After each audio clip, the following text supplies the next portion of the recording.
Welcome to Flat Earth Debate, Uncut and After Show.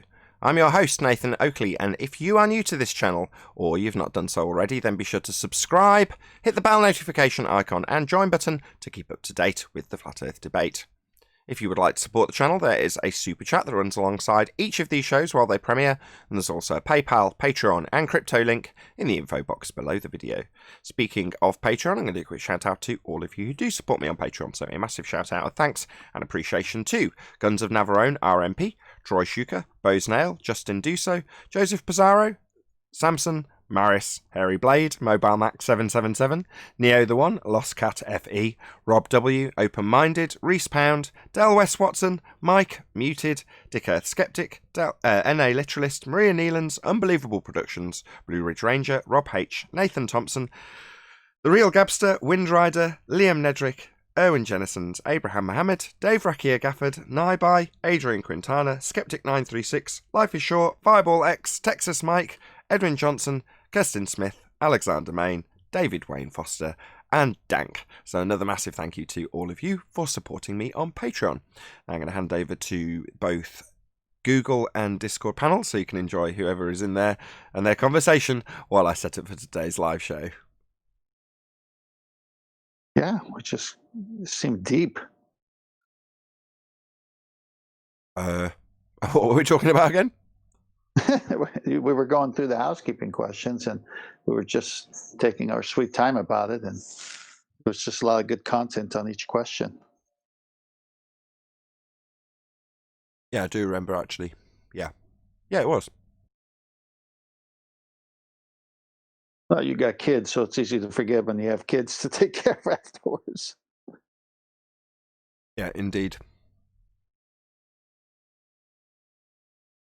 Yeah, I was just going over some of my slides for my presentation. Seems to take forever to put out, but it's amazing how they claim to have Earth curvature here at ground level, but then the higher they go, they can't see it. Yeah, what a silly assertion. It's just being blinkered to the reality of the argument and how it expands out into other arguments you might make about the horizon being visible and physical higher up. It's like, oh God, don't you get it? Obviously not. If someone smashed a huge round object right in front of my eyes, it's hard to tell what it is. It could be vertically upright, it could be anything, but I definitely wouldn't know what it was until I backed away from it. Oh, it's a round object. It's a ball. And they got it all backward. Oh, the higher you go, you can't see it, but the closer you are, you know what it is. What?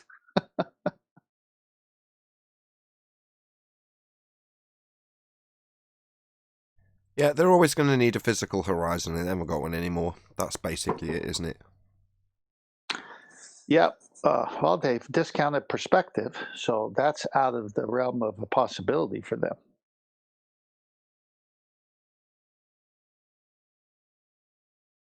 But that's real life. Yep.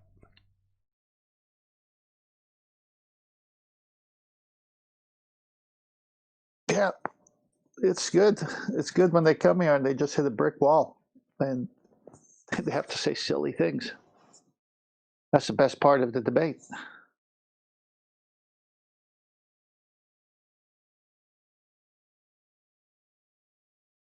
Their best magic trick has died. So back in the early debates, their very best globe attack or, arguments in defense of the globe. Obviously, they've got to start by begging the question, we're on a sphere, right? Well, the globe calculator gives them that. Then they've got to compare reality to their model. Well, their globe calculator compares photographs to the mathematics of geometry.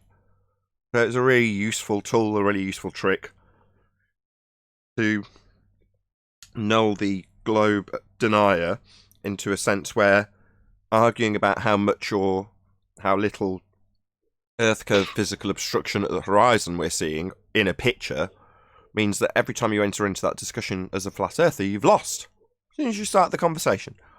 Because the conversation starts with, if the Earth is a sphere, so begging the question, then we'll observe this amount of obstruction at the horizon, because it's a physical Earth curve edge, because we've already just assumed it. And then you argue all day about how much should or shouldn't be blocked at the horizon in their maths. Like, why are we comparing reality to geometry when your geometry has an assumed physical sphere edge horizon which doesn't exist in reality? Why would the pictures ever be comparable? So when you say, oh, well, they've ignored perspective, yes, they have, but they've taken perspective, which is a real-world optical effect, and turned it into Earth curve physical obstruction at the horizon. That's what the mathematics did, and that was their best tool. That's why all the advice for flat earthers is your argument with a flat earther should, as a globe earther, start at the horizon.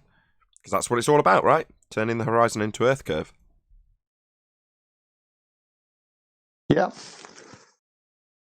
Well, we've debunked it.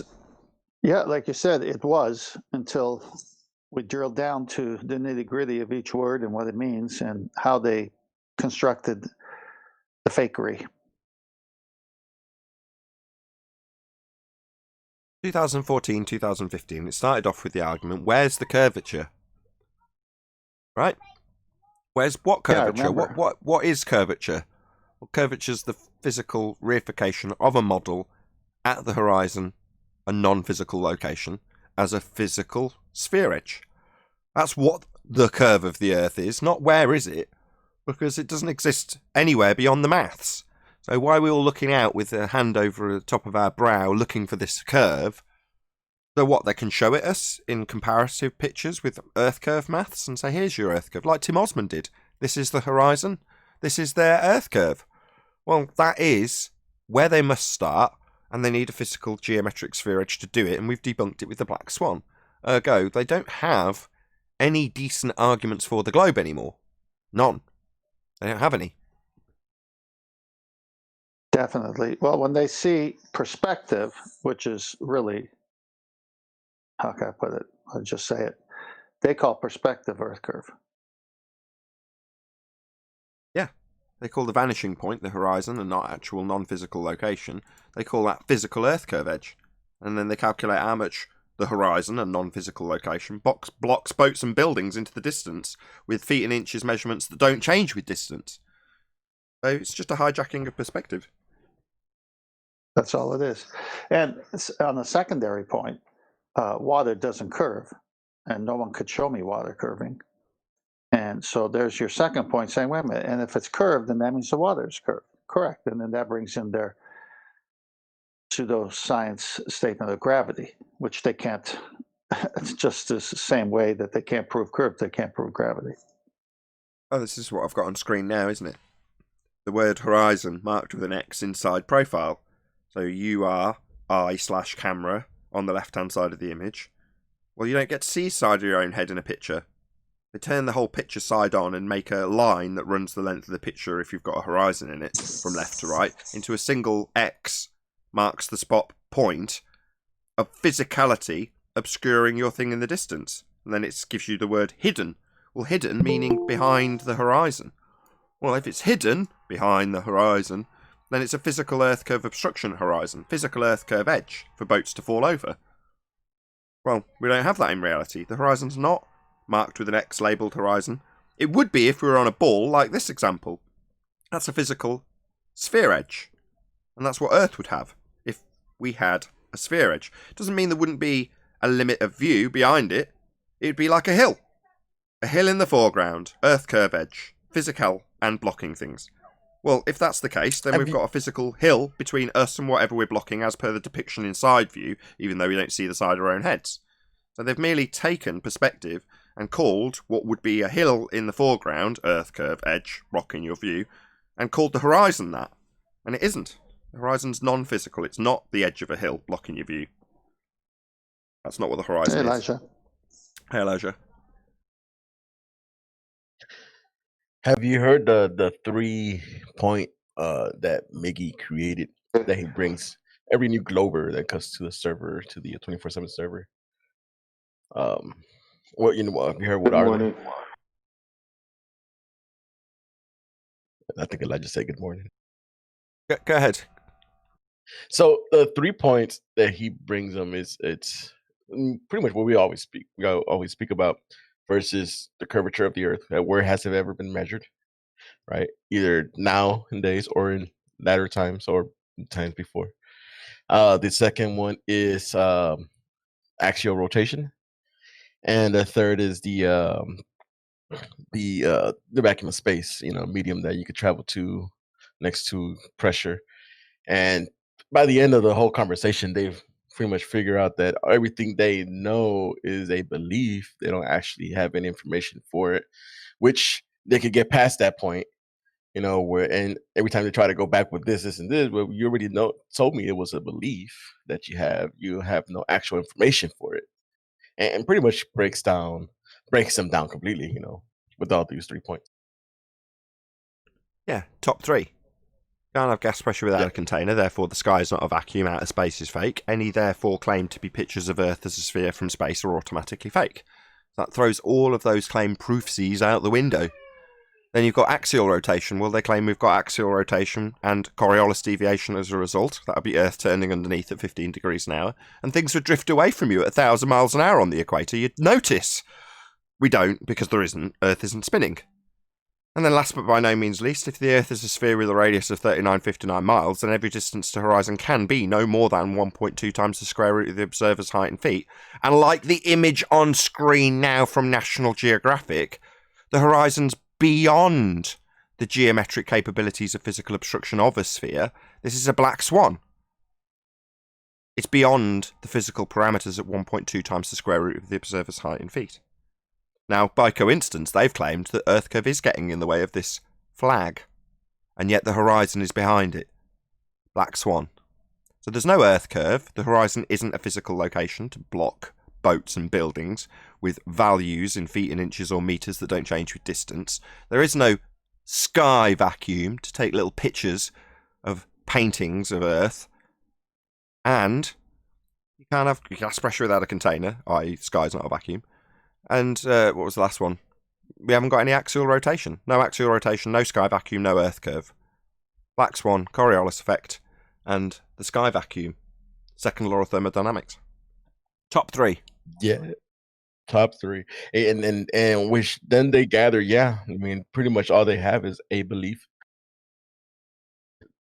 and completely just breaks them. Completely breaks them. They either go to a cognitus, just going spiraling out, or just kind of like, okay, show me something. What do you have? Pretty much that's what their next thing is. We go with Black Swan. Gas pressure without thermodynamics, the second law of thermodynamics, and so on and so forth. The only trouble with the black swan is a lot of them have limited intelligence or limited capacity to understand it, or they choose not to, one of those three, and because of which they'll tacitly acknowledge the argument, or in some instances repeat it back verbatim, and then acknowledge the logic behind it. As an example, therefore you would have debunked the radius based on non-physicality of the horizon to derive a radius value from. Well, later you can basically ignore that and say, look at my picture of a physical horizon. Now that fits into the first category you described, L. Broccoli. It's cognitive dissonance, holding two positions simultaneously. So on the one hand, accepting that you don't have a physical geometric horizon to the point where you acknowledge the logic that therefore you can't derive a radius value if it's non-physical, only to go on to say, look at my physical picture of a physical sphere edge horizon. Isn't it beautiful? That's cognitive dissonance, right? Exactly.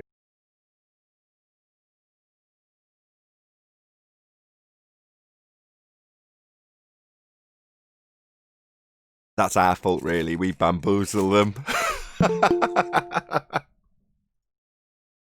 Well, they come out with a Muppet vision to try to bamboozle everybody to the biggest trick of all, the way that no one ever observes their reality. Then they put lines and X's, and H means this, and 14 different horizons when there's only one. And you just look at that picture and say, well, that came from a high educational where a lot of people are smarter than me. So that must be the way it is. And then when we get a hold of them and say, do you ever see Earth this way? No. And they start breaking the spell. I mean, this is what's so good about the words and identifying, as semantics, they always say, well, that's just semantics. Exactly. That's how we're going to break the spell. We're going to define each word.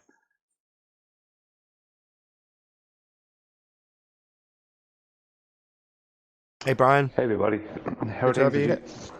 Hey, Brian. I'm making a bit of noise here, so I'll probably be on mute for the start of the show. No worries. How are you all today? Very well. No Oh, that's complaints. good. Doing well on my plane. Hold on, I got some complaints. All right. I got here we some go. complaints. I Fire got a away. nice car sitting in front of my house that I can't drive. I gotta take a cab to a train, to a bus, to a train, to a bus. Cost me over $100 to make $250 because of COVID. I got a complaint. Well, don't I complain hear to you, me. brother.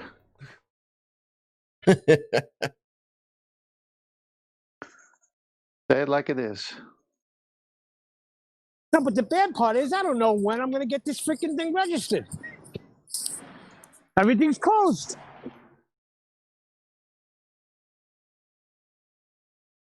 Okay, then. That's what- Well, that's not really anything we can help with, I'm So afraid. All is not lost. Get yourself an e-bike or maybe rent one during this time and make super bank on Yeah, deliveries. I'll be pedaling from upstate New York. Yeah, I'll die halfway through. Oh yeah, I forgot. Oh man. Yeah, just drive it unregistered and say it's COVID. Simple. Yeah, well, my luck, I lost a car that way already. I ain't letting him do it again. Yeah, New York is horrible for that. You should do what Elijah does, just ride a bike. He's got to move to do that.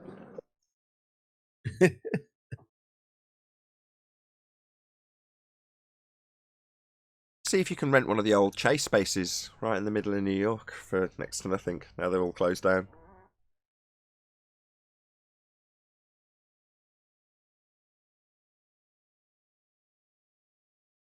Why is it the case, or why was it the case that you'd had Chase banks like on every other corner in New York? What's that all about?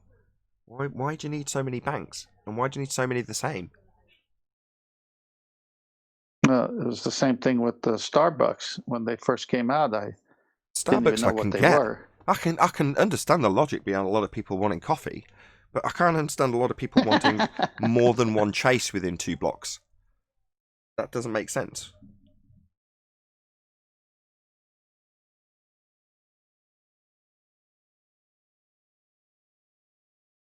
Well, it can't have made any sense because half of them are closed now.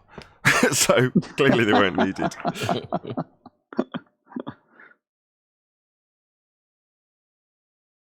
Watching Lewis Rossman moaning about it because he was saying that when you get a circumstance prior to COVID where everyone's buying up this property like Chase Bank, that pushes the real estate price up because they'll pay whatever, right?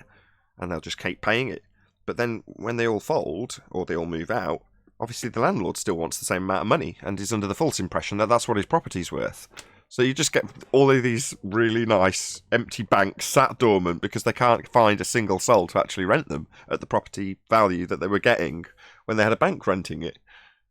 So that artificially maintains this false idea that the New York property values are higher than they actually are, or the rental values, or the lease values, or whichever.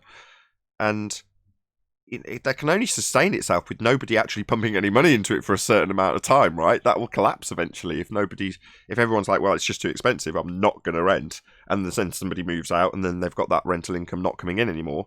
Well, that's only got to sustain itself for what, 6 months to a year, and all the landlords are all screwed then, right? They'll all start running out of money. What are they going to do? Mm-hmm. Interesting times.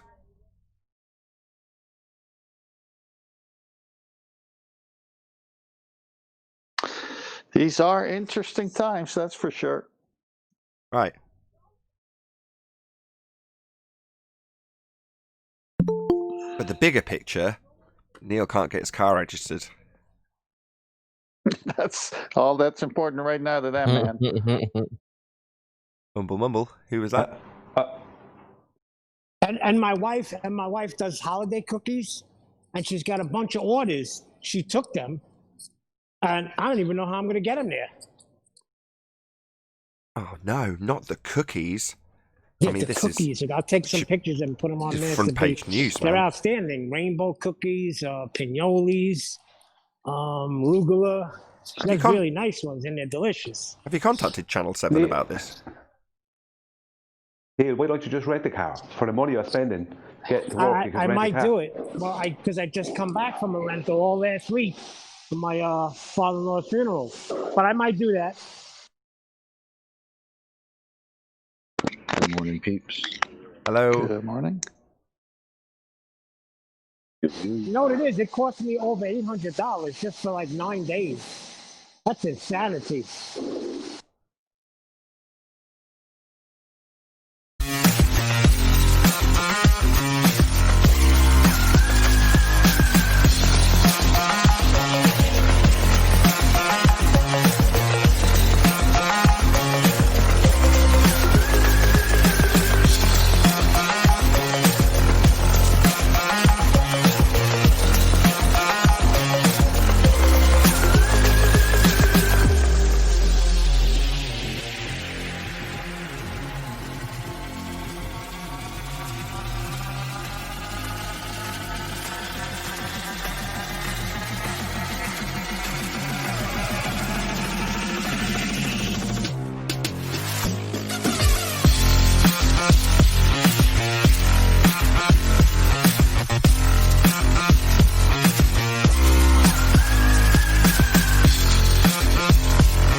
Welcome to Flat Earth Debate Live.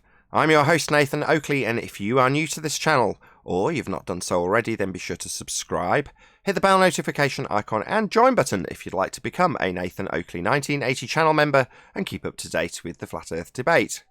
If you would like to support the channel, there is a super chat that runs alongside each of these shows while they are live. There's also a PayPal, Patreon and crypto link in the info box below the video. Most importantly, if you'd like to join the discussion, simply mute the page you are currently watching, then click the link in the info box below this video to join the panel and express your views on the nature of Earth. If you do join, please don't swear. If you do, you'll be ejected, and if you are, please don't try to rejoin the stream using sock accounts. You'll be warmly welcome back on the next stream. Please also share the show on social media.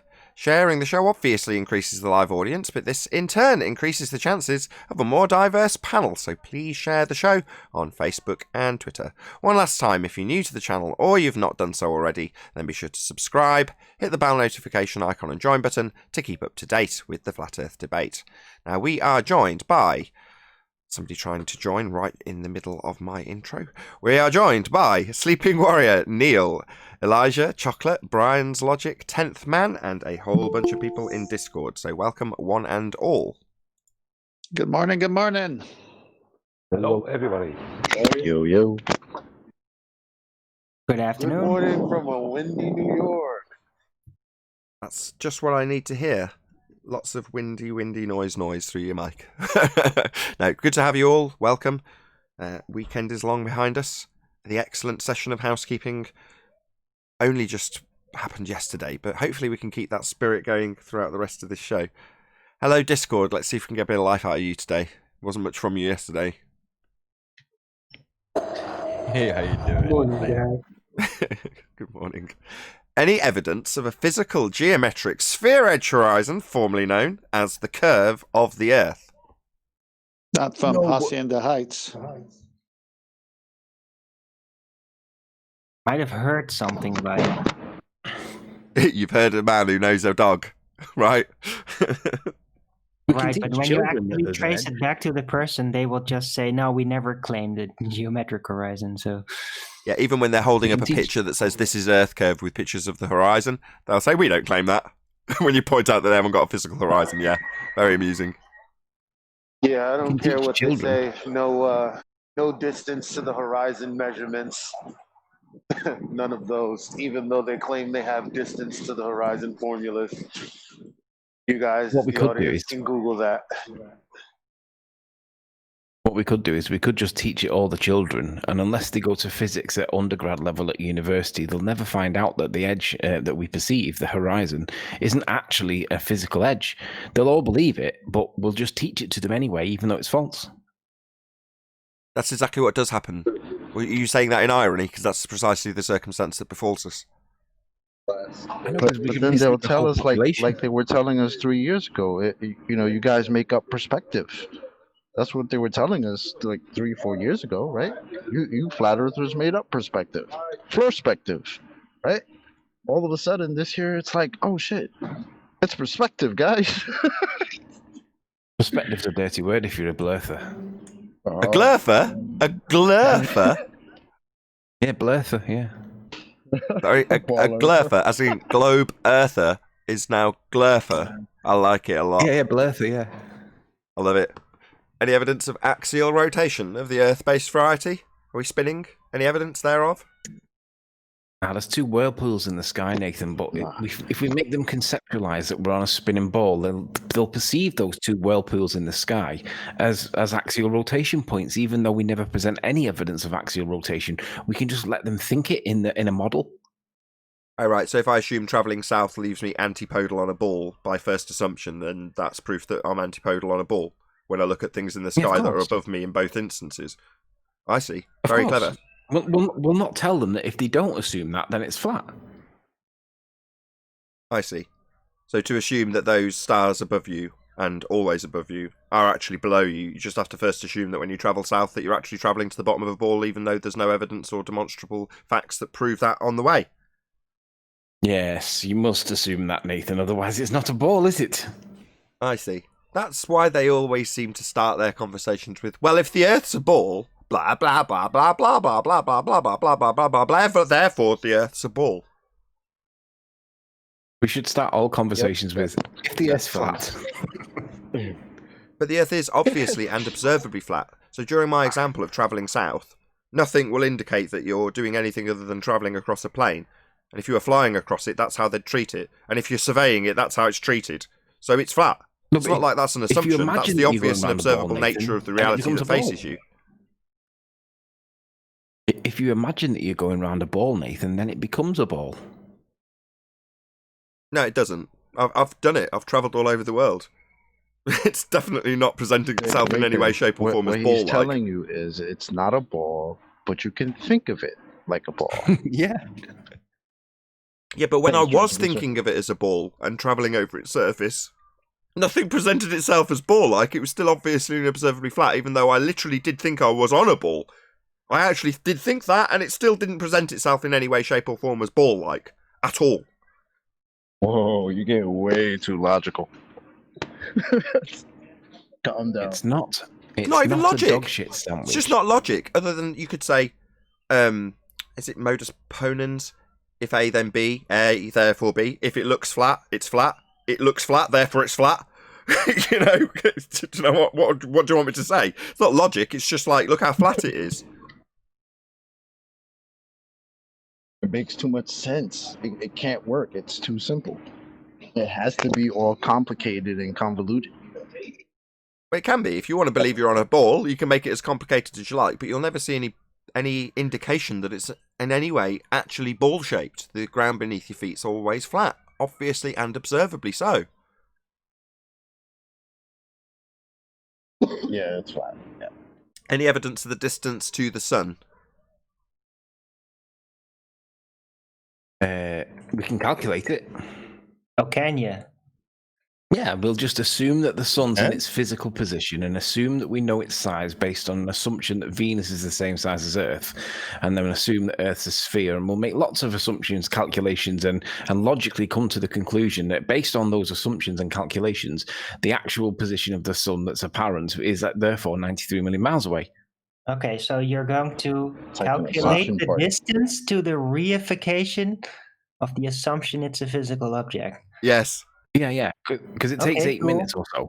Because it takes 8 minutes or so for the light from the sun to get to us, that makes it an apparent position for the sun, which will then calculate its angular size for an apparent position of the sun, and then apply a load of assumptions, and then we know how far away it is. It seems perfectly acceptable to me. How did you figure out where Venus? Don't you need the actual size to calculate the angular size or something? Yeah, you'd need the actual size to triangulate it. Yes, you would. You'd need the actual size. You can't measure something with non-physicality. You know, if it's only apparent, that would be not actual.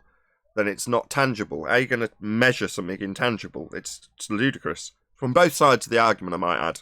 Flat Earth and Globe Earth, who claim they can measure something that's intangible.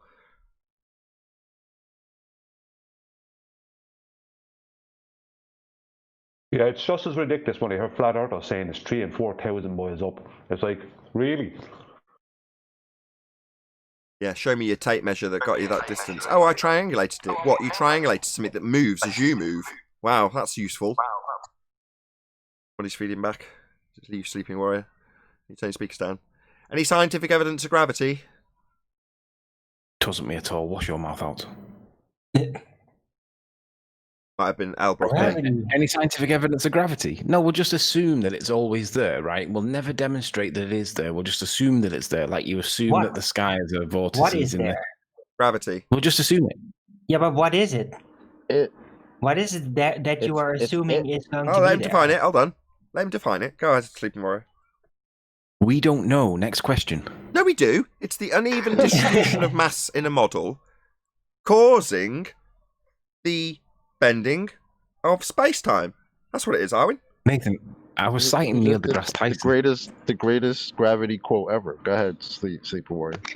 What's gravity, Sleeper Warrior? Oh, there's quite a few definitions that I like. I like the one that's fresh out of Einstein's mouth himself. He says that gravity is, quote, the effect of the curvature of space-time caused by the uneven distribution of mass, end of quote. However, we all know that mass has no direction or magnitude, so it has no vector. So we don't quite understand how it causes the distortion of space-time, but that's what it's defined as. But ballers just don't like it. Well, I have something to say on that. Oh, sorry, 1 second. Einstein never defined what he meant by effect or by mass. Never. Well, thankfully, we don't need Einstein to define effect. We know what the effect means. 1 second. Everybody after him has decided what he meant by effect and by mass. That's very important. Brian, you're a bit quiet, mate. Go on, Elijah, because you're causing feedback. Go ahead. In layman's terms, there's only two ways to think about it. Either it's the mass of an object that is attracting things, or it's the mass of an object that's causing a bending or warping of space-time to attract things together. But either way, it's a sphere. Well, it's classified as the latter, but I rumpus the quote from Neil deGrasse Tyson, Anthony. Sorry, the quote by Neil deGrasse Tyson was, we don't know, next question. That's the best. What's gravity, Mr. deGrasse Tyson? Quote, we don't know, next question, end quote. Wow. Yep. Wow. When did he say that? I remember him saying it. He did it in an interview. It's on that YouTube. Was a while ago. Yeah, he said that clearly. In a proper formal interview too. Yeah, it was to that girl, wasn't it? I don't know if it was a girl. I thought it was a guy. Maybe it was a guy. Maybe it doesn't matter. He said it. But if they don't know what it is, then how do they know it's there? They don't. That was Arwin's point. Yeah, good point, Arwin. I lost track there. Say that again, Arwin. Well, if they don't know what it is, then how do they know it's there? They don't. But it has to be there. It's there. They know it's there because it has to be there. In their model. Has to be there in their model. Well, in reality, not. Arwin's talking about physics and physical reality, right, Arwin? I like to think so, yeah. So not has to be there in a model. Who cares? In reality, we don't see it. It's not in existence. You can't bend time. Actually, it will say Radio Talk from What is Gravity Star Talk from Star Talk radio show. And the lady asked her, what is gravity? And she said, I have no idea. Next question. That's kind of funny because Just pulled it up. In a later interview, when I believe he was talking to Joe Rogan, he was telling him but we know what gravity is because we are able to land rovers in the middle of a crater on Mars. Yep. So No, they don't. he went from we don't know next question to this thing that we've already done, we know what it is because we've done this thing. Well, maybe he just temporarily forgot. Didn't he follow up not knowing what it is with we know what it does? Yes. Nobody defines it better. Yeah, but that's wrong because does implies it's doing some sort of work, physicality, right? If it does something, then you can see it doing it. Well, no, you can't see the uneven distribution of mass bending a conceptual medium of space-time. That cannot do anything. So, no, it doesn't do anything. It might be described as doing something in your model, but in reality, back to Arwin's point, if you can't see it, then it's not an effect. Well, they claim it's an effect, and it only exists in their model.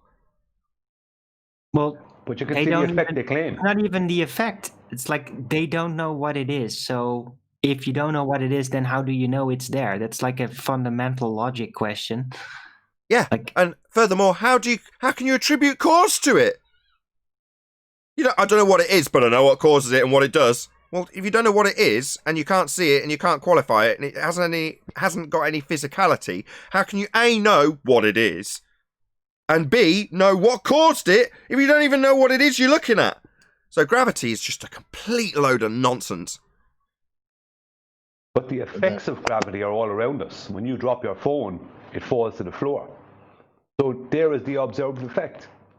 All you have to do is believe that is because of something that you've never seen manipulated. You can't find. Nobody else can find. Nobody knows what it is. But the effect is there. Hold on, I just dropped my phone, which was fortunately and coincidentally tied to a helium balloon, and it didn't go down, it went up. Well, that must be also gravity as well. That's also gravity. What, when it went up? Okay. That's just details. Hold on, my kettle's just boiled. Oh, what's all that steam doing on the ceiling? What's going on? Also gravity. Also gravity, my bad. The gas went up, down, go boom, boom. To the ceiling. Go boom, boom. Okay, I'm clear. We're all done. Any single viable hypothesis from any of the fields of astronomy, cosmology, or astrophysics? No. Or globebusters. I guess that's an answer right there.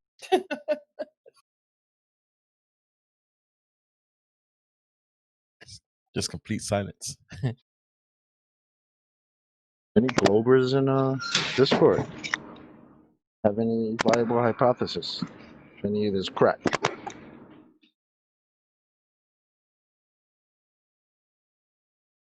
Alrighty then. No, clearly Tumbleweeds. not. Tumbleweeds.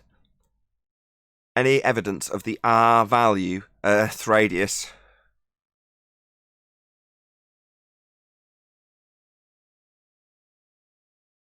Black Swan. Quick correction for Godzilla37 from the Super Chat. I'm going back to believing in the globe. Ignorance is so blissful. Yeah, unfortunately, like Cypher in The Matrix, once you've taken the red pill, you can't untake it. So it's not like you can just forget that the whole thing's based on presupposition and philosophical models. You can't just forget that, Gord. Sorry, but thank you for the super chat. Really do appreciate it. Well, you can only... I disagree, Nathan. You can forget. Unless he makes a deal with an agent. Unless he makes a deal with an agent to be placed back into the Matrix and have his mind swiped. We don't know if that's even possible. That didn't happen. So he sat in the Matrix making the deal with the agent and said, no, he didn't actually, he said it to Trinity, why, oh why didn't I take the blue pill? So you can sit and contemplate the alternative choice you didn't make, but you can't turn back time. So once you find out, this is the problem that I think a lot of our competition, the people on the globe side, have. Once you take the pill, you can't untake it, right? Now, they've also taken the pill. Now, it doesn't matter that they don't agree with what they now see. You know, you can use the They Live sunglasses as the same sort of analogy. Once you've put the glasses on, you go, oh my God, it's all lies. You quickly take them off again. But does that mean that you suddenly forget? No, of course not. Right? The black guy fighting with Roddy Piper, right? They're on the floor and he forces the glasses onto the big, is he bald? The big black bald guy? And the guy suddenly sees and he can't believe his eyes. Now, from that moment on, Roddy Piper knows that the second he forces the guy to see through those glasses, he's got two choices. He can live in cognitive dissonance, deny what he's seen, and that's what our opponents do. You know, I've referenced this so many times, but through projection, conspiracy cats described the unbelievable pain that you would have to feel if you were to realise that the earth was flat and you'd been lied to, all the other things that you would have to contemplate. Now, little did he realise that he's actually describing his own feelings and emotions towards the situation while he simultaneously lives in the painful nature of cognitive dissonance, holding two positions as being true at the same time. And they can't possibly be. We're not on a sphere. So they come here to affirm their bias, but they've already taken the pill. So all they can really sit and do around is go, I wish I'd never come across this flat earth information, because then I would be blue pill total ignorance like most of the rest of the Western world that they see around them, who don't care and still think they live on a sphere like they want to. They want to still believe, but they know they can't. Well, I know someone who can get them out of it and get them back to their global reality. Now, the keymaker dies as well. Oh, sorry, I'm ruining your point with a joke. I'm sorry. Go ahead, Brian. I'll say something after your joke then. No, I was just going to say the keymaker also died, so you can't pin any hopes on that. I was going to shout out a super chat, which was the main reason for my interrupting you. Shout out again to Godzilla. He says, with the use of a large hammer, I can. What, to the skull? Yes, I assume that's what you're implying, Godzilla. Well, you knock yourself out. Boom. Go ahead, Brian. Yeah, no, all he has to do is contact Jose Gonzalez. He knows how to forget about flat Earth. Just contact Jose. He knows. He has the contacts. He's able to get. He got himself out of it. He got back to his global reality. Just contact Jose. He's just running around like Cypher's, just still mad, stuck in the real world. Clown. No, but you can stay out of it by making sure you don't get confronted with the information that makes you think about why it's a lie again. But like most ballers, you constantly come back every day to spout out, it's all fake, yet that doesn't actually work. You'd have to move on with your life and then just forget about it slowly. Yeah, but you won't. But do you really want to? That's the bigger question, you know? Do they really want to inside? I think you can suppress it, but that's also mentally dangerous. It's no different to when people are like, I don't know, somebody's talking about some woman and their daddy issues and how they shouldn't suppress those emotions because it will leave them damaged later on in life, blah, blah, blah, blah, blah. This is no different. Right? Suppression of your globe issues isn't going to help you. It's going to make matters worse for these. So yeah, you can go away like Arwin suggests. You can take his advice and eventually you might just about forget about it. Nah. Suppressing these what would we call them? New understandings. Now, you might be in denial of them, but they're still there, whether you like them or not. And that's why we face so much vitriol. It's all projection. That's how they're feeling. When they call us cult members, the same thing applies. It's just projection. Yeah, you're paying Fundies. You can forget it for a very long time, you know? But yeah, if you're constantly hanging around on the internet, that doesn't exactly help.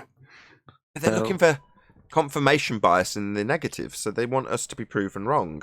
Someone to come along with a silver bullet that actually proves they're on a sphere, because how could it not be? The Western world all thinks it, and I still think it, so how could you be the case? I've got to come along and find that magical silver bullet. They won't. Black Swan, baby. Any evidence of a self-perpetuating molten iron core at the centre of a presupposed spherical Earth? No. Well, there's this little device called a seismograph, and from the seismograph we can interpret that P waves and S waves, beyond any doubt whatsoever, prove that we're on a sphere, because we wouldn't get them any other way. Get what? Any P other way? waves and S waves, the squiggles.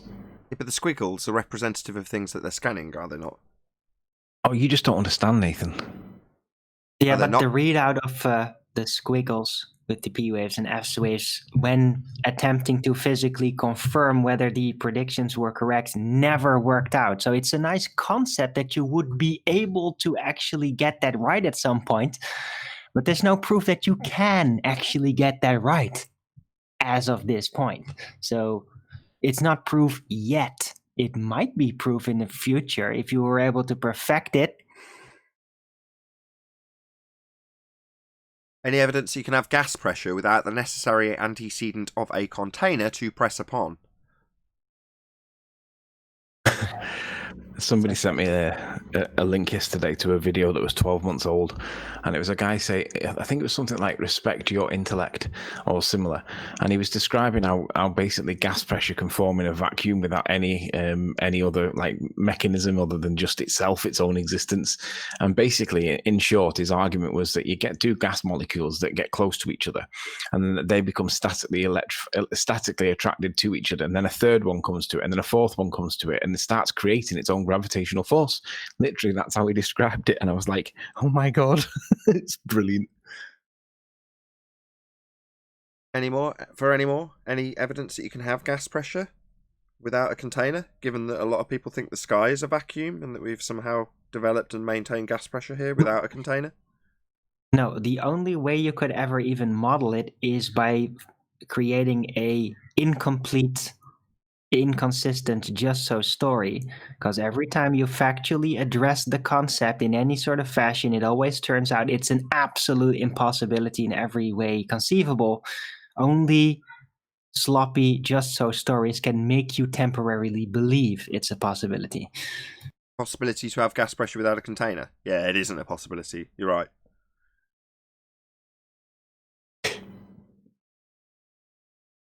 Any more for any more? If not, that concludes housekeeping. Wow. What's the wow? What was the wow? It's just that it went pretty quick today. I mean, it's 2:25 and we've completed housekeeping, and that's the best arguments that I can think of that they come up with. No science, though. Yeah, but beyond the housekeeping, if you a regular Fundy Globe head watching the show, you kind of hear white noise when the housekeeping questions come on.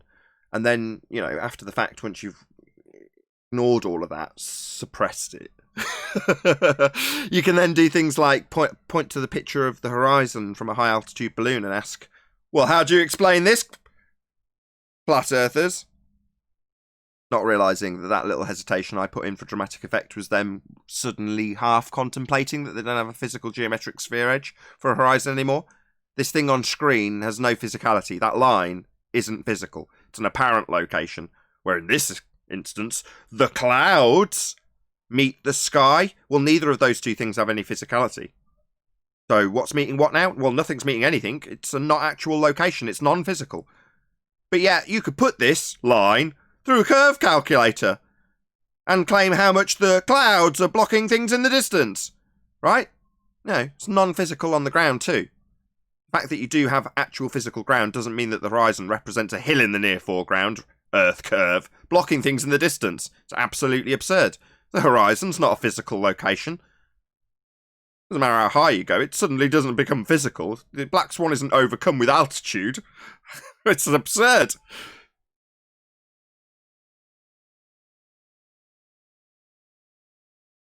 Yeah, there's the question: how do you explain my globe bias belief on your flat Earth? There's always some nonsense there.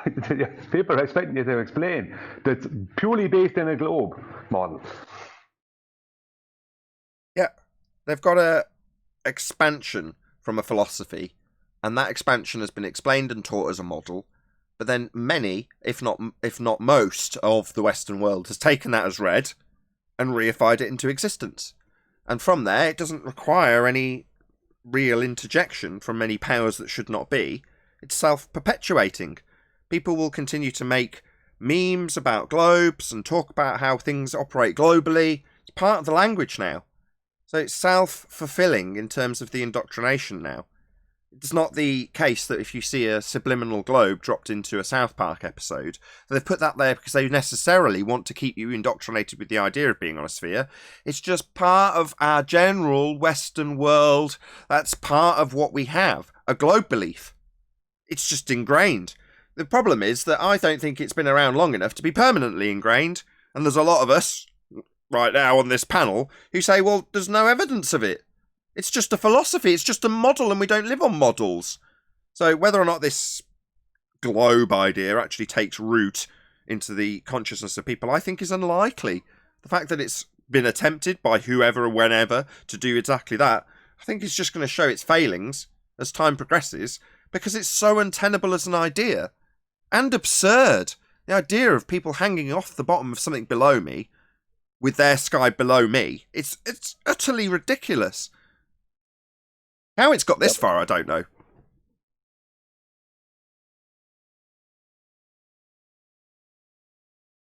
Every day I see it more and more, like new people will come into 24/7 Discord, and yeah, we get our fair trolls over there, and just the diehard staunch zealots, but more and more people just show up like, yeah, this is very interesting, and yeah, these things I'm being told don't make sense to me. I mean, people think this is something that's just, going to go away. It's not going away, guys.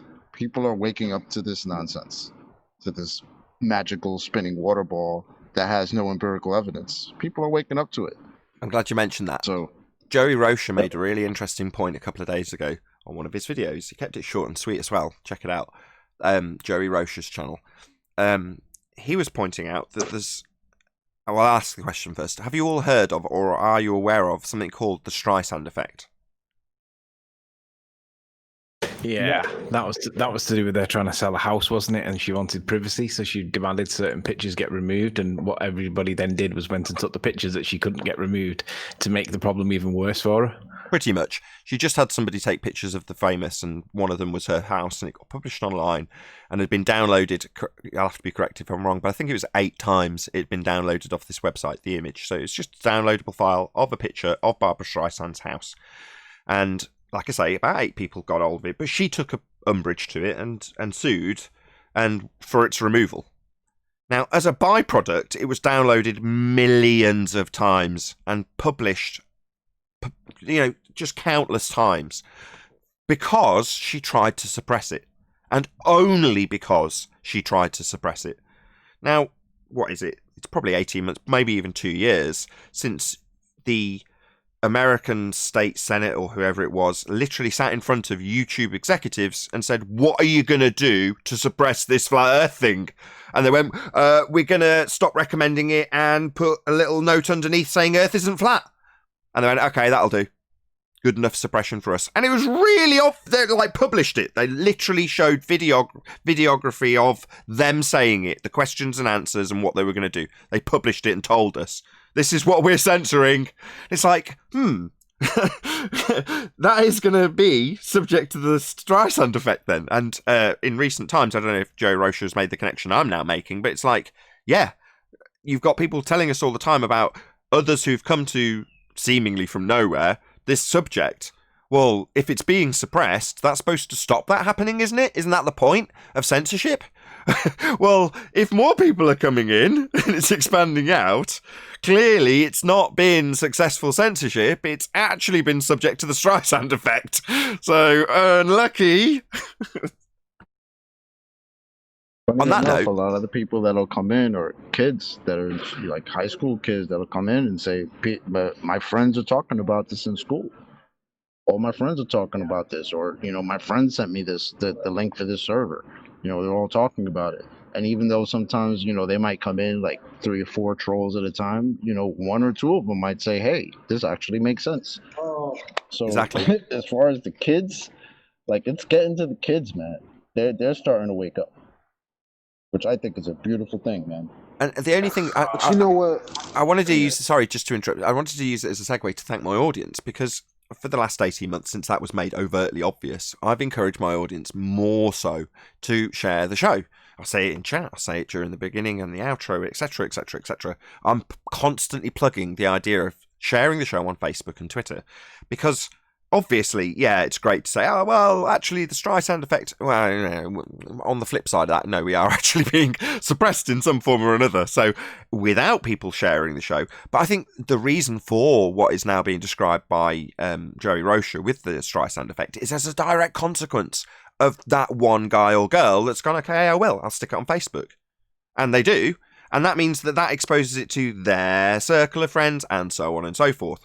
Now, without it being part of the algorithm and part of the recommendations, how else am I growing? Well, I know that's the only way I'm growing. I know that's the only way the show's reaching people. It's thanks to you. I'm pointing right now at you, the audience, who shared the show. It's thanks to you. That's why we're discussing this right now. Because if you hadn't, if you'd have gone, I'm sure someone else will share it. Well, maybe not, because everyone else will take the same attitude. But they haven't. People have shared the show on Facebook and Twitter. I know they have. I can see it in my stats. I can see where people come from. So I know people are sharing the show. And without them, the show would be going nowhere. So I should be and am eternally grateful to the people who are actually watching. Because they're the ones who make the show possible, right? They're the ones that make it what it is. As much as I can thank my Patreons on every start of every show financially, obviously they're critical to me. But really, the overall audience and the fact they hit the share button is what makes the show grow. So yeah, big shout out to all of you who do actually hit the share button when I pester you. And my apologies to all who get annoyed because I constantly pester you to share the show. Like Streisand effect. Anybody want to take up the reins on that little subject matter? I would just add that I think it's pretty significant. Sorry, man. Real quick, I think it's pretty significant that they have to talk about this in some type of congressional meeting. Like, it's that serious that you have to talk about suppressing this? Why is it that serious? I thought we were just a bunch of crazies just running around saying blah, blah, blah. But apparently that's not the case. Big shout out to Flat Earth Data. This is just shared on Facebook, Twitter, and Parler. Also share on MySpace and Bebo. Go on, Brian. MySpace. Yeah, well, the thing about it is that when it first turned up 5 years ago, let's say 5-6 years ago, it was like shocking for a moment. Because there wasn't just like someone said it might be flat. They came out with a load of reasons why it is. And then it was kind of laughed at, and then it was attacked. But now it's like people have kind of gotten in, people hear it a lot more, they become more comfortable with it, and they're kind of going, well, it looks flat to me, you know what I mean? And some guy said to his wife's going, no, I don't know about that.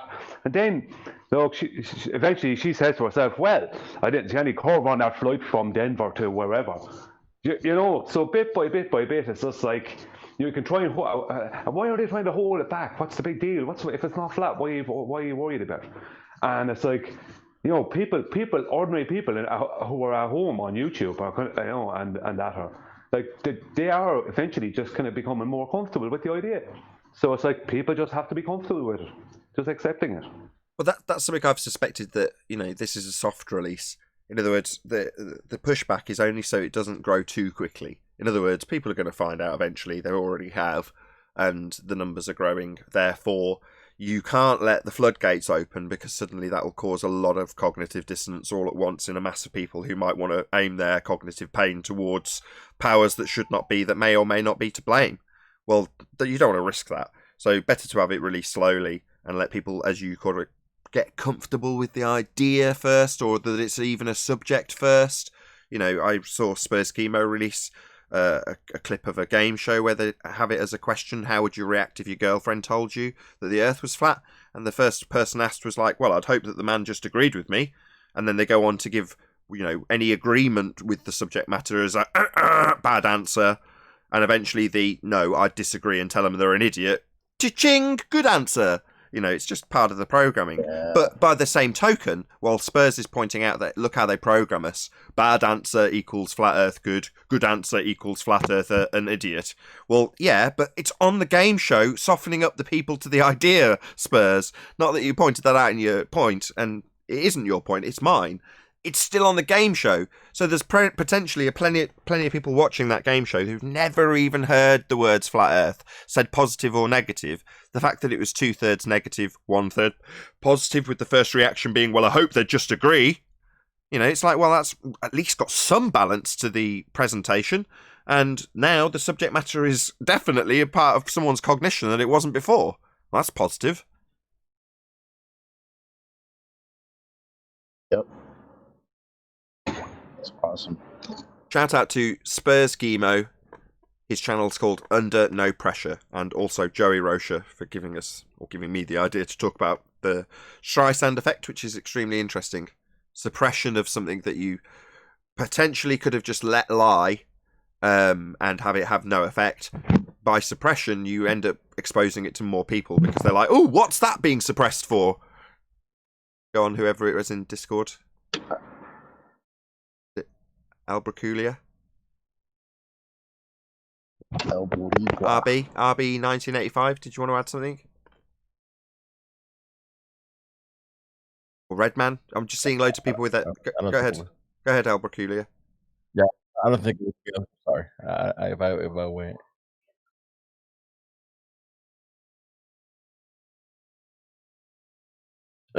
Like I said, I apologize. I don't think I didn't want to say anything.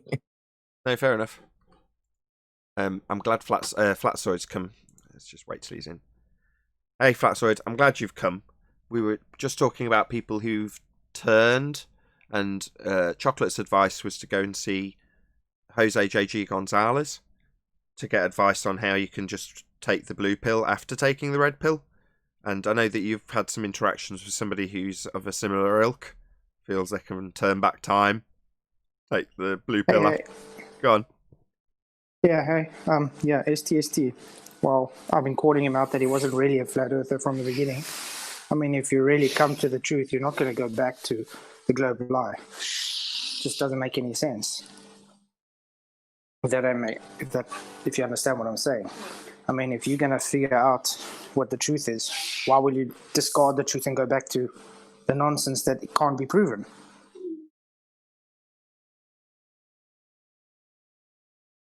So you're saying wasn't a flat earther to begin with, has just utilised that position to advantage himself on YouTube, maybe? What's your opinion? Yeah. Because obviously you can't divine his thoughts. Yeah, look, he even knows. I tell him straight that he did it for publicity, for views. I mean, it's easy to just play flat earther. I mean, even if you look at his content from the beginning, his flat earth content was atrocious, was useless. Just, oh, look, I'm looking at the sky. The sun's moving across. Okay, so the earth is flat. Now he's got a whole production and everything going on since he's become a glober, understand? And now he's just bragging about all his views and his subscriptions and everything, and oh, how great Katz is and Simon Dan and stuff the whole time, you know? And just the type of words he spews out, like, you and your pizza planet.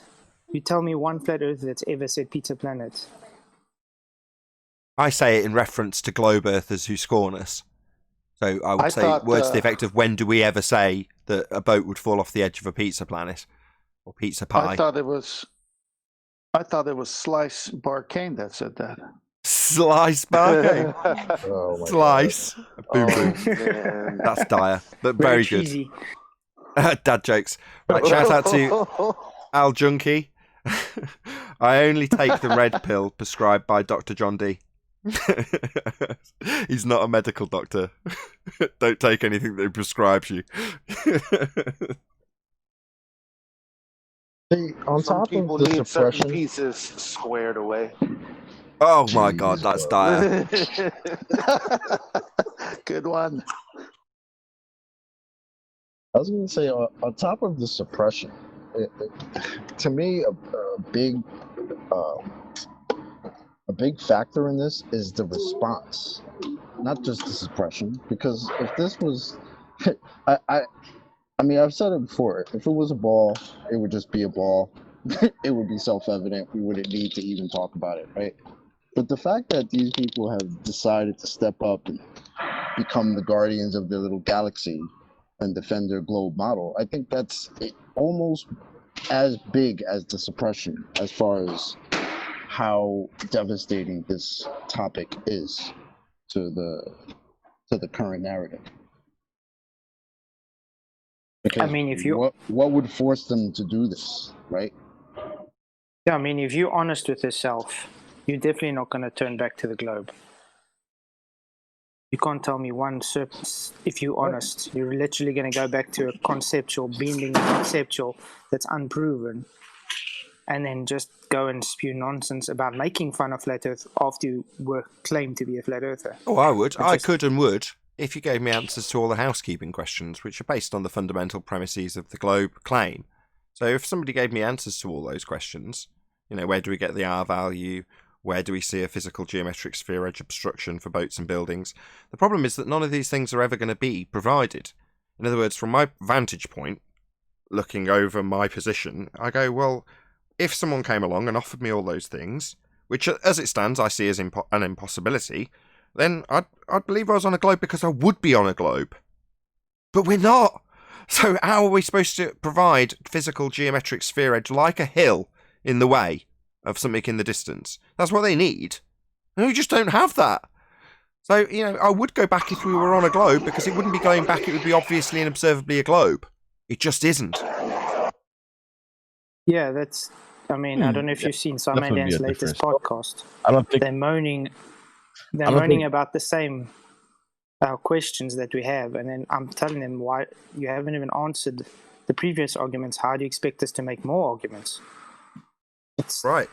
It's just their way of running I away. don't think none of us will be flat earthers if they have answers and actual demonstrations of what they claim, right?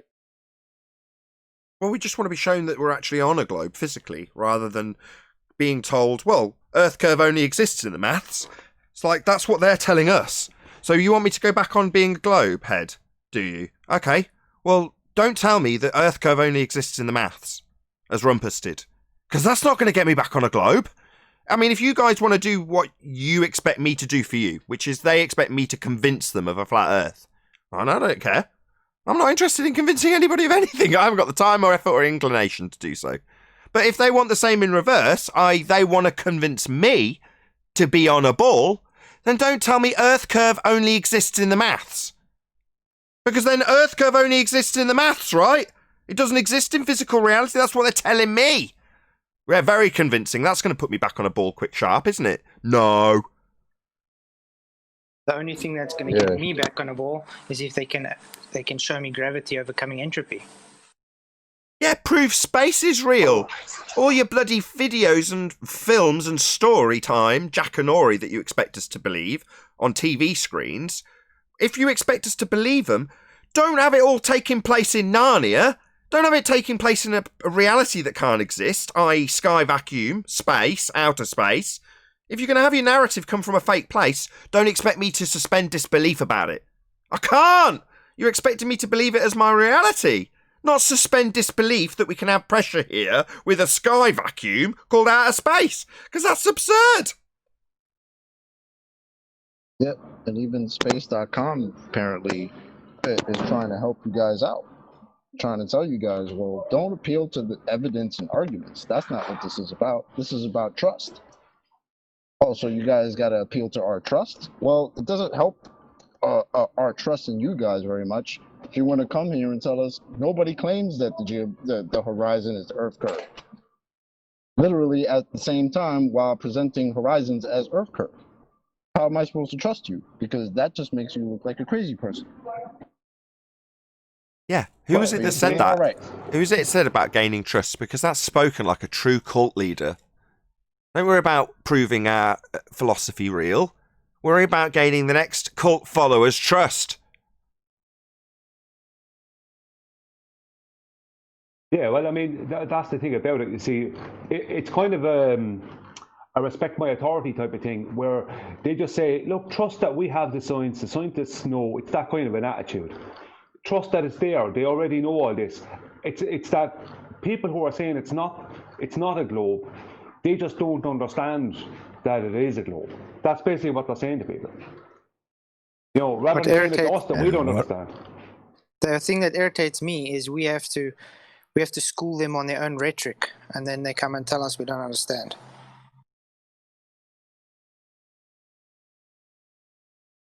And what is the synonym for trust? Can you repeat that? What is the what for trust? Synonyms? Believe. Belief? Is that what you're looking for? Believe and faith.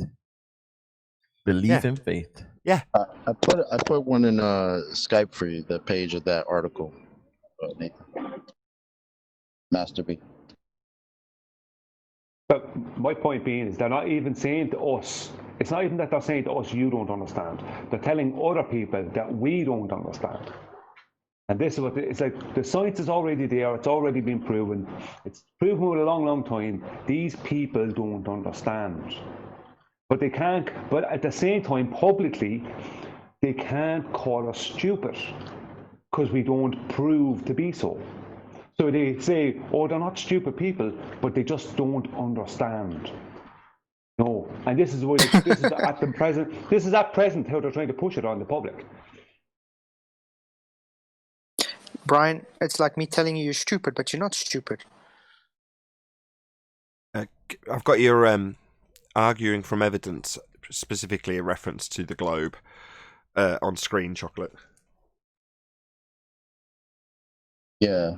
So this is from that article, How to Debate Flat Earthers, from space.com.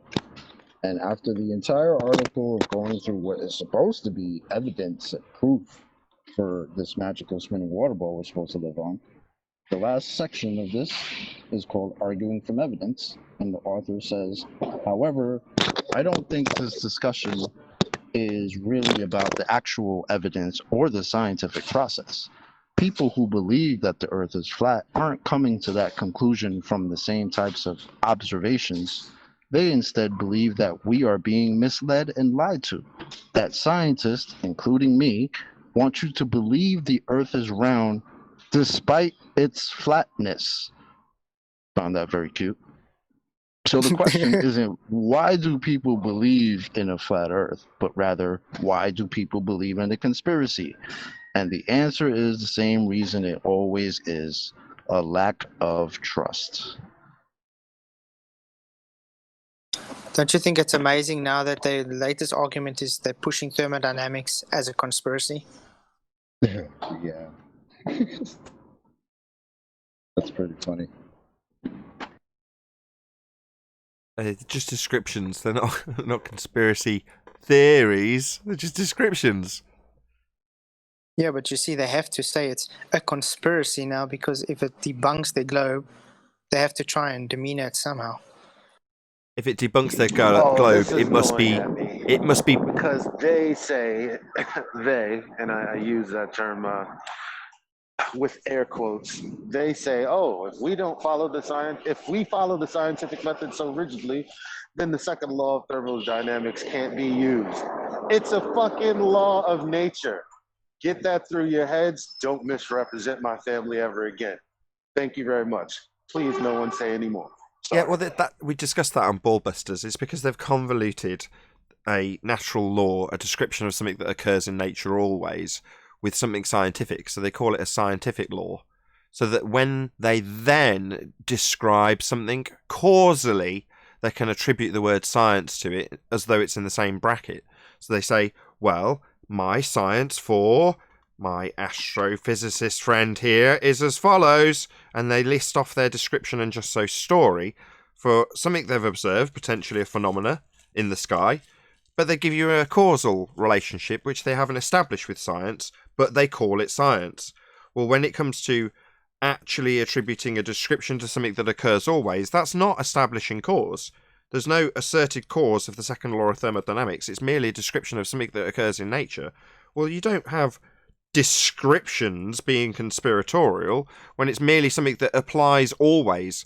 You can't violate the second law of thermodynamics. It's just a description of something that is always happening. Entropy increase in this instance. You show me not increase. Now, what is the thing that's not increasing? What, my description? Well, no, because that's a reification of the thing that is being described in nature, as in it actually happens always. That's why it's got so lofty a term, law.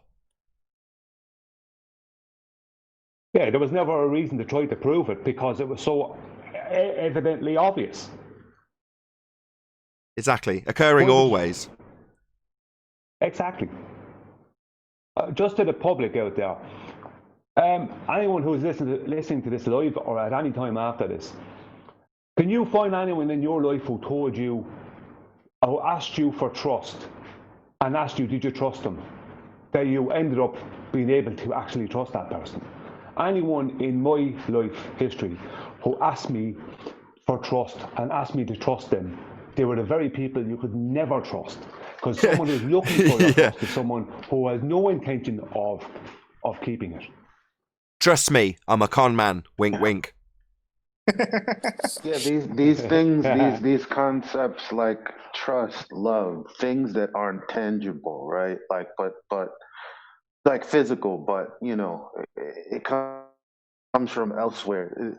You can't ask for that. You only find that you do trust someone based on how things led up into that point, and your assessment of how things led up into that point. Correct. And you assess whether you trust them or not.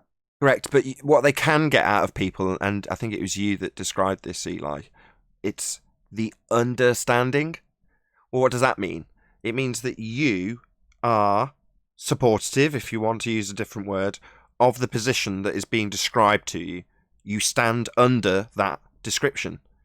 In this instance, you stand under the position asserted that we are on physically, the model, the philosophy. So you stand under that notion. And that's really what's described in this. They're describing how we don't understand. No, we don't. We don't understand how you can have gas pressure without a container. These are the things we don't understand because they're not understandable. We can't stand under the idea of having a sky vacuum or having a non-physical physical horizon that isn't capable of measurement but simultaneously derives an R value to move its physicality. None of these things are capable of being stood under. They're untenable as opposed to understandable, but they want you to understand them anyway. And the people they're fighting against are literally and figuratively, accurately, if you will, described by their description of us not understanding. Well, no. Make us understand how you can have gas pressure without a container, how you can derive an R value from a non-physical horizon. You explain that so it's understandable and I'll understand it. It just isn't. That's the funny thing. You come to an understanding. You can't be told to understand something.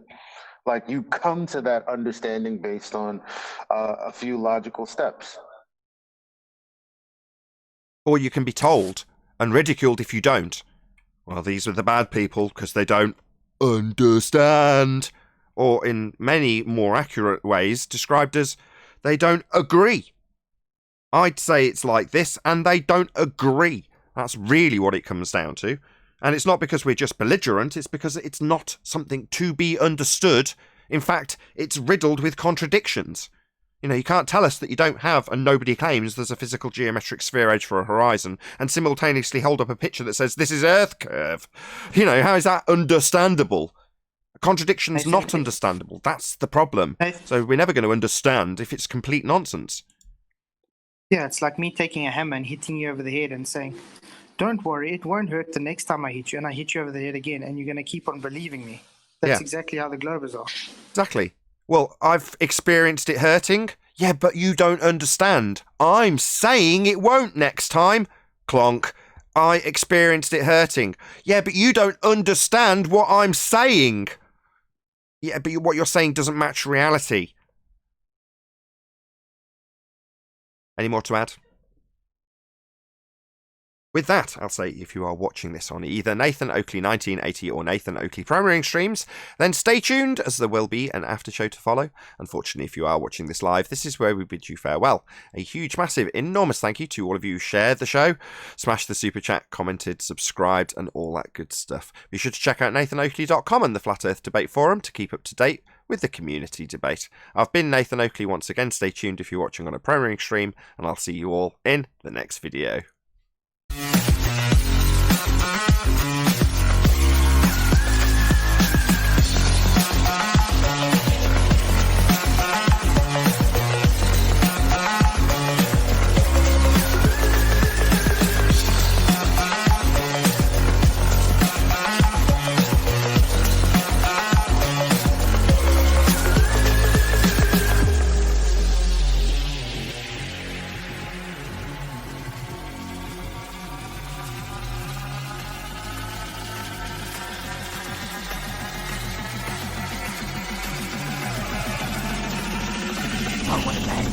What a lovely day!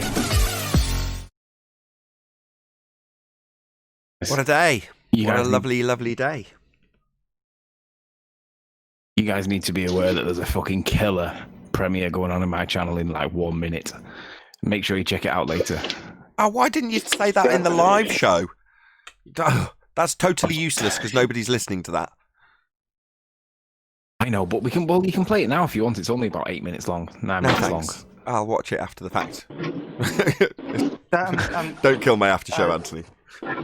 Anthony, I'll think of it as watching it now, okay? Yeah, you don't have to watch it now, but you can think about watching it now. Does that mean you watched it? Guess how many people were watching that I'll show? watch it just now. Do you know how many people were watching? Well. Guess how many people were watching live? Go on. By my often lower than the actual number shown on YouTube numbers, it said over 200 people were watching that live show. Yeah, I think you get far more live watchers than what they actually tell you. You know. Well, often I've asked. I know that's the case. I've asked. So I've got people who are not me on a different account on a different computer to check what the number that's stated as the stream is playing live, and then verse that with what I've got on screen, and the number's often lower. So it doesn't matter though. I'm saying what I'd said on my stats was 200 plus people watching. Well, over the period of COVID lockdown, that number dropped significantly, and now it's moving back up. So the number of live viewers is up significantly.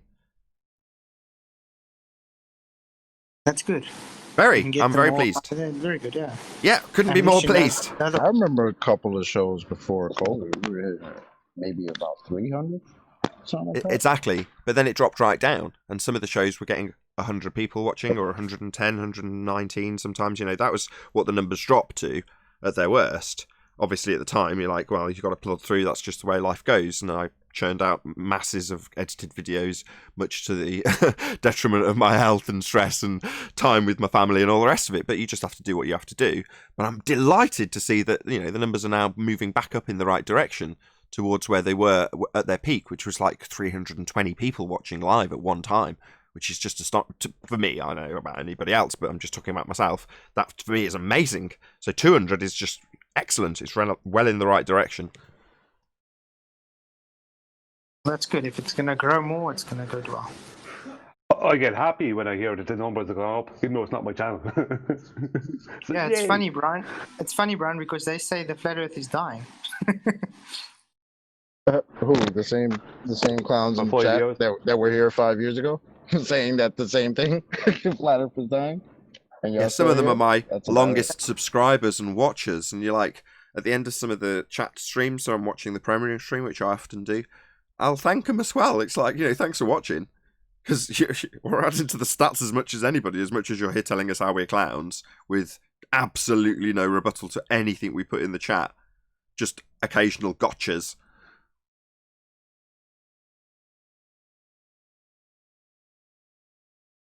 They all cheer for each other. It's really amusing. So one of them will think they've got a gotcha over you. So one of the clowns in the chat on yesterday's premiering stream was asking me if the DNA model was pseudoscience.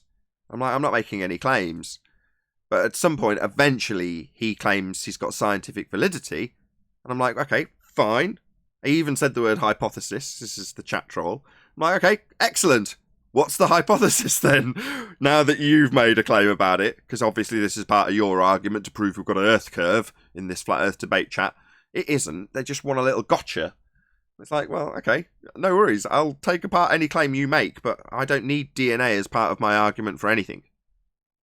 But if you think you've got a little gotcha, because I say, factually accurate, models are pseudoscience, why? Well, because they don't have any independent and dependent variables validated by experiment. Now, there might be instances where you can show me a model that has got experimental backing to it, but I'm yet to be shown one. Now, if you do, good for you. I'll go, okay, well, there's aspects of this model that have got scientific validity, and I'll point to them in their isolated nature and their isolated cause that's been verified by experiment. And I'll cheer. But models are pseudoscience. But thinking you've got some gotcha with some model that's being usefully described for something else, it's not an argument I make, I don't care. It's not proving the Earth's a sphere, though. That's the point. You little gotchas. I would just like somebody to dig out of the archives in some way that would be able to just give me a scientific hypothesis used to validate their gravity. I mean, if you're claiming it's scientific, it had to have a hypothesis somewhere. But no one can give me this hypothesis. Because there isn't one. Like Arwin said, if you can't even show what it is, how are you supposed to validate the cause of that effect if you don't even know what the effect is? I don't know. Moving on, next question. Well, what are you observing and how are you going to validate the cause of it? Well, they're not. That's the reality of it. Gravity is just made up. It's a load of nonsense stories. The guy whose name they put on this shit told you himself he doesn't feign a hypothesis for this nonsense. So what is anybody else going to do? Yeah, well, that's a slightly different subject.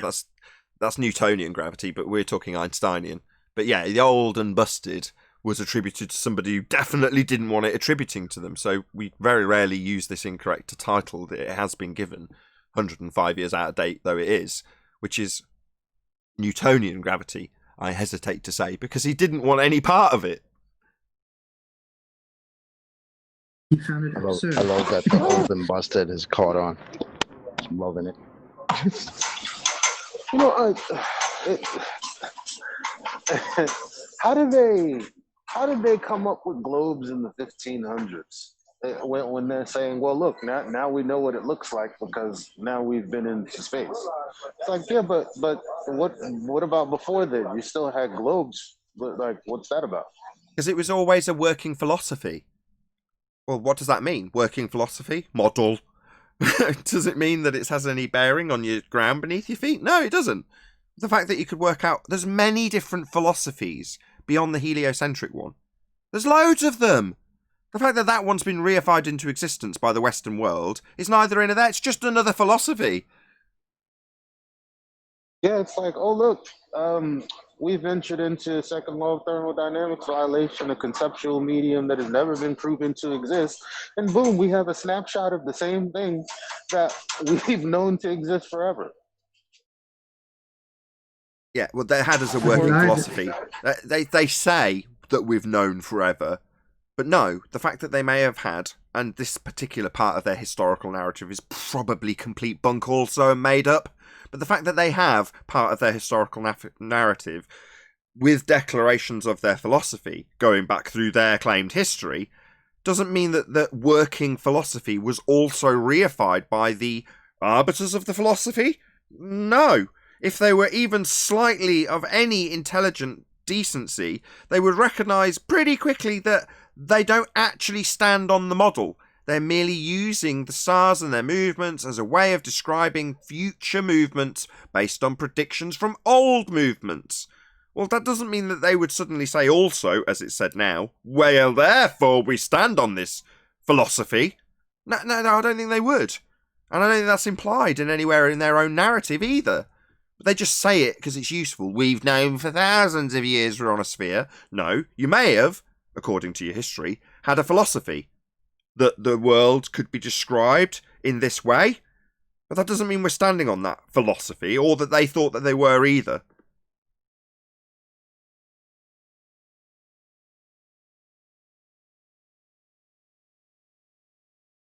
Shouldn't say standing on the philosophy, really, should I? I should say standing under it. That's why my latest video, Globe Challenge. Been out for 2 days now, and I still haven't had one demonstration yet. What's your challenge? Sure. And it's crazy. Oh, sorry. Just to demonstrate gravity overcoming entropy. Can't be done. Simple. This is what they claimed, so they will be able to demonstrate it since it's scientifically validated. Yeah, can't be done. Triple nothing. Someone from Discord wanted to add something. Go ahead. Yeah, it was me. Oh, go ahead, I just Eli. think it's insane because it's for centuries. It's like, here's our philosophy. Here's this thing that we believe based on et cetera, et cetera, et cetera, et cetera, et cetera, et cetera, et cetera. And it's like you ask them one time, okay, where's the original measure? How has this been measured? You don't understand. Like, I just want to fucking know how it was measured. That's it. Well, they would have said Al-Biruni till 2020. It said we take a dip angle measurement to the physical horizon sphere edge that blocks boats and buildings, and based on the dip angle measurement and a bit of trig, we can derive an hour on the presupposed basis that the ground beneath me, from the top of the mountain I'm measuring from to the physical sphere edge, has a curved nature. Therefore, the edge I'm measuring is actually a tangent point to the sphere, so I can derive r with it. So they would have said we measured it by way of Al-Biruni's dip angle. And they have said it. Rumpus, I've got plenty of records of him saying exactly that. Well, we got it with the dip angle measurement, on the basis that the horizon's physical. And it's not. That's how they claim to measure it. We just destroyed it 1st Jan 2020 with the Black Swan.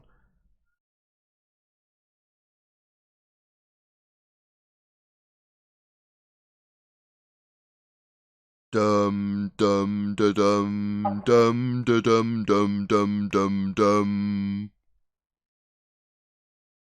Anybody in Discord found their geometric horizon yet? Globers? Anybody? Yeah, any I brave think Rumpus souls? has got in his pocket. Any brave souls want to show us a picture of the horizon from a high altitude and go, oh, there you go, flatties. It's a physical edge I can see from up here. Yeah. Let's go back to 2015 with that crap. Let's do it.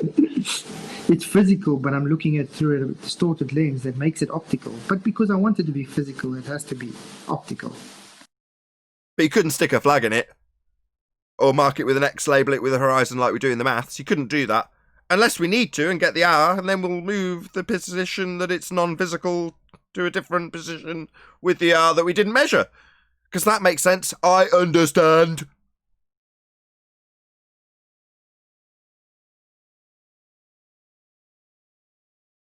Well, they were eager in January of this year to come here and tell us how wrong the Black Swan was. And now it's December, almost 1 year to the date. And they can't be found. Yeah, they have to run away. Well, They're or ruffled tell us, some feathers. or tell us that we're bamboozling them when they deny the very tenets that they need to make the claim that they're on a sphere with an edge blocking boats and buildings. Well, no one claims that. We're told by the Globers. Well, Tim, that's because they've lost the argument. I never thought Indeed. in January that by December somebody would come in here and say nobody claims the horizon is the curve of the earth. Like, even at that point, I didn't think we'd have a whole year of we don't see the geometric horizon, we've never seen it, you can't see it, don't understand why you expect to see it, only exists in the math. A whole year of this crap, and it ends with nobody claims it's the curve of the earth. So then, Chocolate, does that give us license? Chocolate, does that give us license to take every time they said Earth curve blocked the bottoms of boats and buildings? Now we can just say we never claimed that. It's optical. Yes. Every time they've ever stated that something's got in the way of a boat or building at a physical feet and inches or meters value, we can say, no, that was never a claim you were actually making because the horizon's not physical, as declared by many a fundy throughout 2020. For example, AB Science. Nobody claims that the horizon is geometric. Or Planar Walk. Nobody claims we can see Earth curve geometry. Or the Rumpus. The Earth curve only exists in the maths. These aren't very convincing arguments for having physical obstruction as depicted with an X marking a position called horizon and a physical sphere edge. That's not convincing us. In fact, it's going to be converting many to the idea that the philosophy of being on a sphere is thoroughly untenable. Nathan, can I make a December special with Glover's dumbest quotes of the year? If it's Tim Osman, it's the best quote of the year. Go. But go on. Go on, Flatsoid. Sorry, I thought Fink was saying. No, I was saying, are you going to make a Christmas special with Glover's dumbest quotes of the year?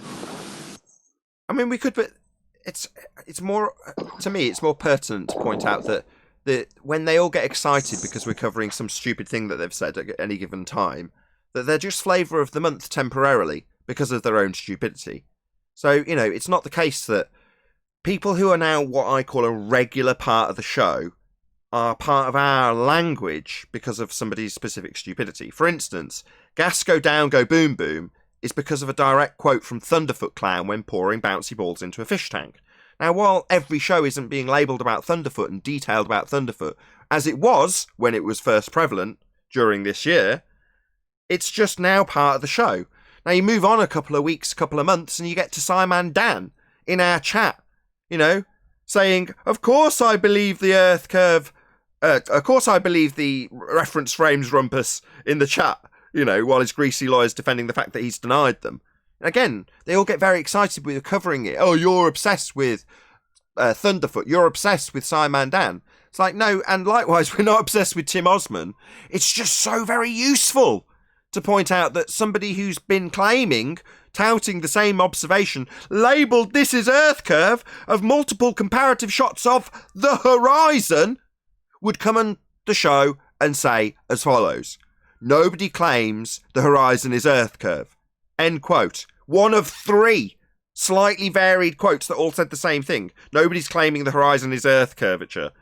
Nobody's claiming that the horizon is Earth curve. Like Judas, he said it in 3 different ways on 3 separate occasions, completely unimpeded, whilst holding up a picture that says this is Earth curve, with pictures of the horizon he's denying.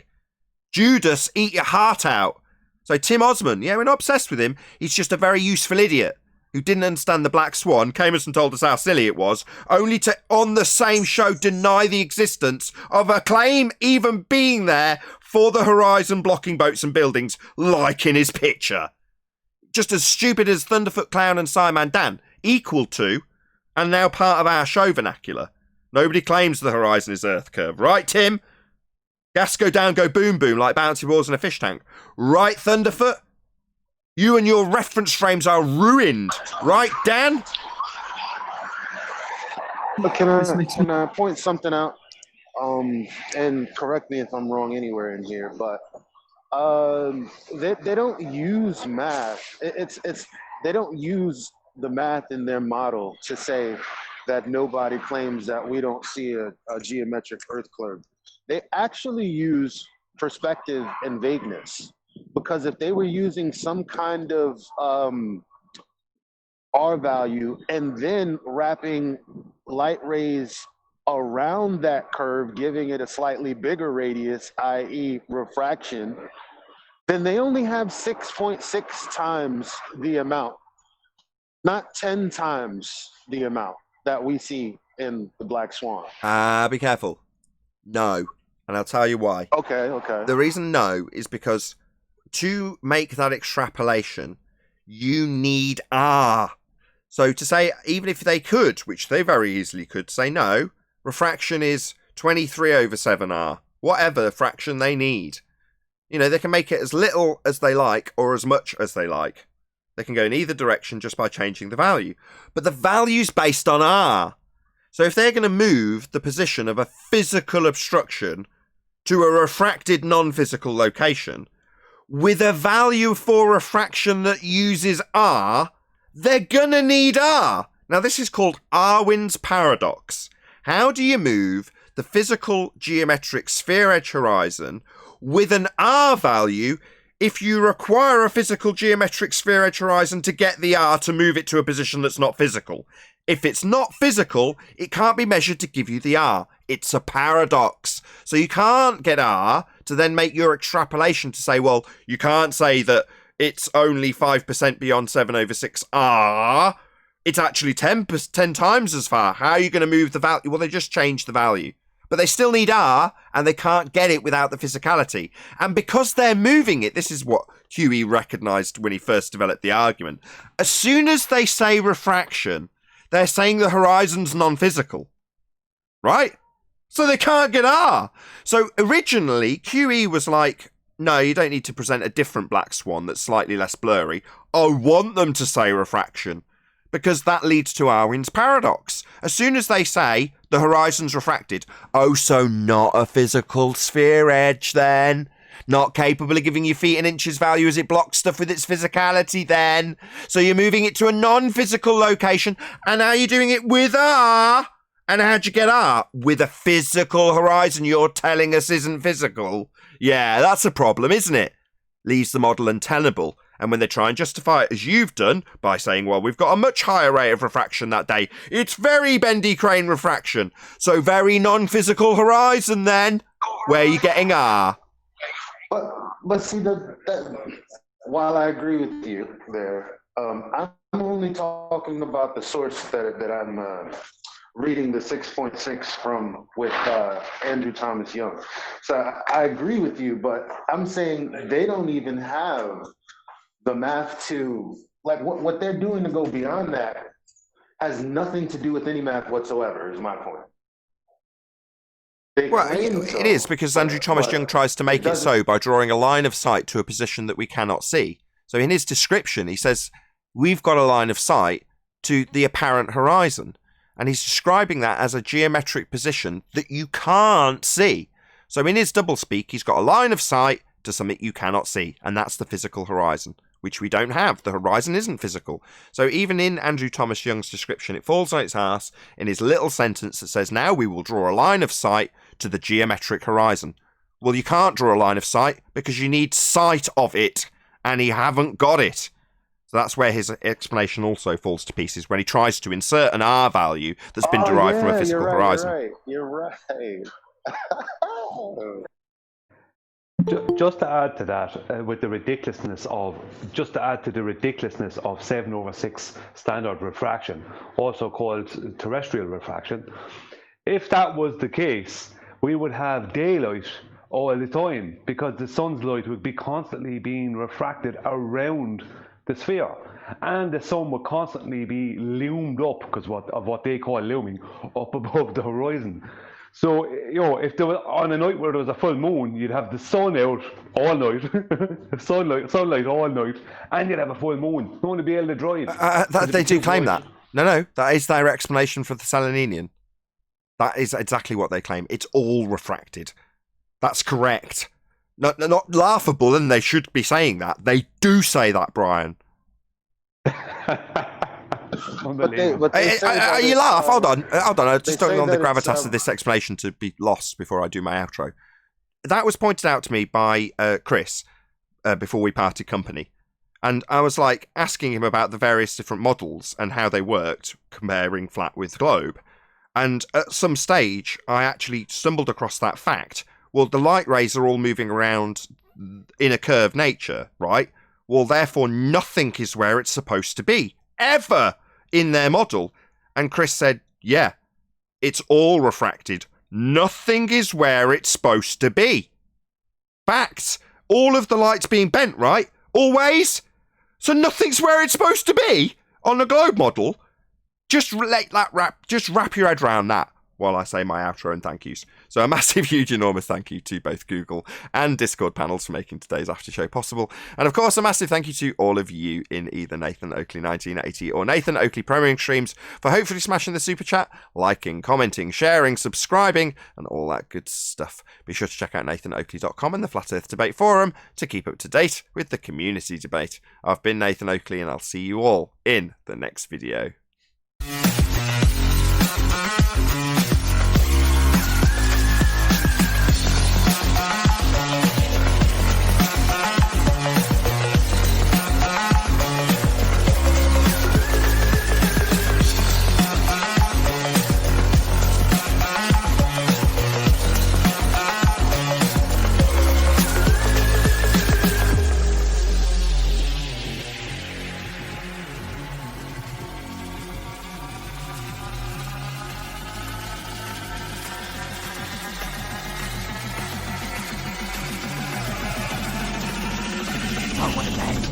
What a lovely day!